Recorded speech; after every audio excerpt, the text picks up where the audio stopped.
What's up, fellow fans of Button Bashers? I wanted to make a quickie video to answer all the questions I've been getting about the game that I've spent the last 4 years producing, the Takeover, as a lot of you have been curious about a variety of things. The Takeover is clearly an homage to 90s beat-em-ups and was primarily made by just one guy, Pelican13. He did all the designing, programming, graphics, animation, and sound effects. For my part, I wrote the story, the dialogue, and coordinated all the outside help.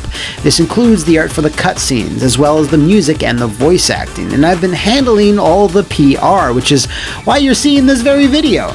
The game was in early access on Steam for about, I'd say, 4 years, and finally became a full completed release last December. Around that time, I put out a few videos on the channel that go more in-depth on certain things, which, via the magic of editing, you should see on your screen right now. In terms of consoles, the game was just released on the Nintendo Switch, which is where this footage is all from. It runs at 60 FPS docked and in portable mode, whereas the resolution is 1080p docked and 720p in portable. For many of those that are asking, yes, there is a PS4 version, and it is completely finished. However, Sony has let developers know that they're still seeing a slowdown in getting games approved on their platform due to their reduced workforce. If I was to give a rough ETA, I would say in the next 2 months, unless something disastrous happens. As for the Xbox One, we currently don't have a dev kit, and we can only focus on so many versions at one time since the team is so small. And when I say small, I mean, yeah, it's just one guy, so right now there are no immediate plans for a port, but we're still trying to figure out when and how. If any of you out there might be able to help, or know anyone who might be able to help, please let me know in the comments below. As for other services and platforms like GOG, Mac, or Linux, those are also on the back burner for now.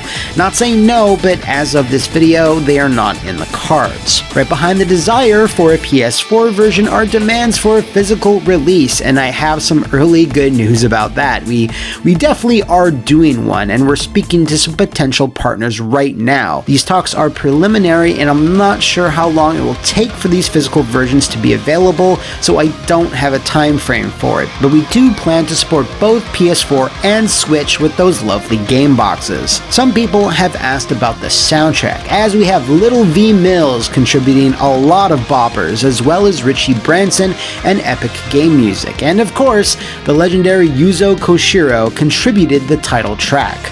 Right now, we're planning to release the OST officially on Steam as a standalone download, and once that's done, we might move on to other music services. In terms of voice acting, I wanted to give a few quick shoutouts to the main cast. As our all-arounder, Ethan Rivers, we have Takahata 101, who I'm sure most of you know from Team 4-Star.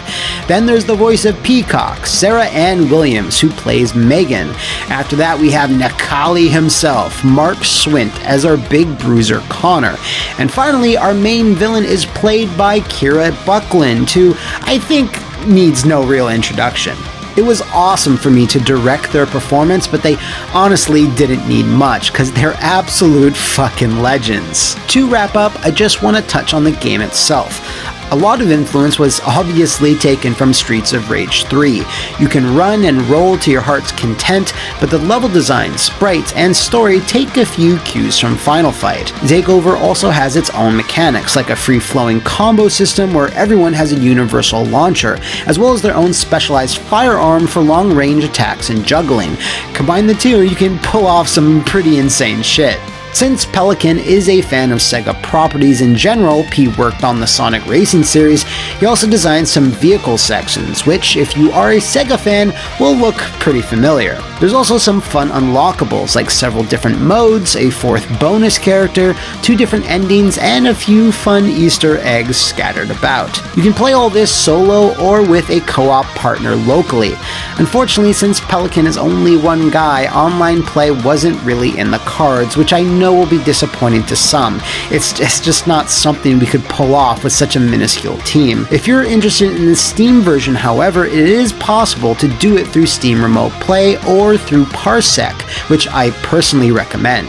So that's about it in a nutshell. I could go on about how the game evolved from having a very basic fighting engine to something far more robust, to the wonderful supporting voice cast, to all the amazing artists who contributed, and loads more people who did bug testing and gave lots of feedback, with Liam being chief among them.